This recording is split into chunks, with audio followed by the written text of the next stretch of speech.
If you're carrying the weight of depression right now, I want you to hear this clearly. Stoicism never promised the darkness would vanish overnight. What it does offer is a set of quiet, repeatable practices that, over time, take away depression's ability to completely control your inner world. Here are 7 simple habits, drawn straight from Epictetus, Seneca, and Marcus Aurelius, habits you can start tomorrow morning. Habit 1, the morning dichotomy reset. The moment you open your eyes before the flood of thoughts begins, sit up for just 5 minutes and say to yourself, calmly, out loud or in your mind, some things are up to me, my judgments, my choices, my effort today. Everything else is not up to me. Then name 2 or 3 things you actually control right now. I control whether I speak with kindness. I control whether I take 10 deep breaths. I control whether I get out of bed and move my body. This tiny ritual stops the automatic, everything is ruined forever story before it can take hold. Habit 2, 1 voluntary discomfort. Every single day choose something small and uncomfortable on purpose. A 30-second cold shower. Skipping that extra coffee. Walking outside when you'd rather stay in. 10 more push-ups when your arms are already shaking. Seneca taught us, voluntary hardship proves to your own mind, I can handle more than my depressed thoughts claim. Over weeks, that proof quietly dismantles the voice that says, I can't take any more. Habit 3, the evening review, no whipping allowed. Before you sleep, take 5 to 10 minutes and ask 3 gentle questions, Marcus Aurelius style.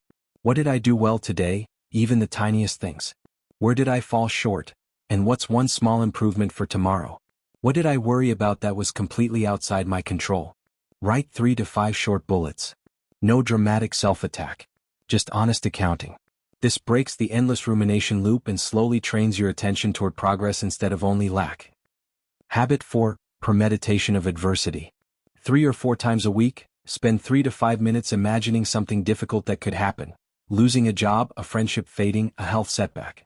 Feel it for a moment, then calmly remind yourself, if this happens, I still have my reason. I still have my character. I still have the ability to respond with virtue. Done lightly, not obsessively, this ancient Stoic exercise shrinks fear of the future and the belief that life would be unbearable without X. Habit 5, turn your attention outward. Depression loves to keep your focus locked inside. So once a day, do one small act that points outward. Send an encouraging message. Really listen to someone. Help with a chore without being asked. Marcus Aurelius kept telling himself, stop dwelling on what you're going through, think of other people. These micro-acts remind your brain, even when I feel worthless, I am still capable of creating value. Habit 6, catch and reframe judgments.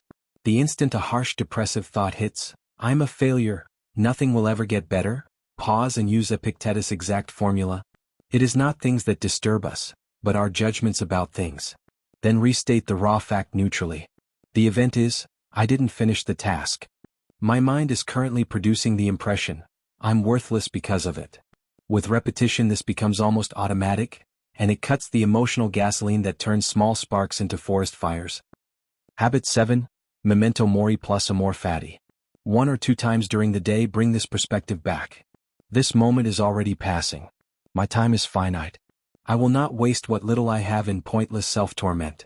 Then add the gentle twist of amor fati, love of fate. Whatever today has brought, including this heaviness, I accept it as training for virtue.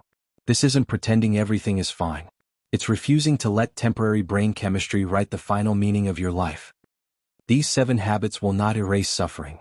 Stoicism never made that promise. What they can do, if you practice them consistently, is change your relationship to suffering, so it no longer owns you completely. Start with just 2 of them. Track how your inner weather shifts after 14 days. And if the darkness still feels crushing, combine these practices with professional support. The wisest Stoics would nod in approval. Which of these 7 feels like the smallest, most doable step you could take tomorrow morning? You are still here. That already means you have strength worth training. Keep going.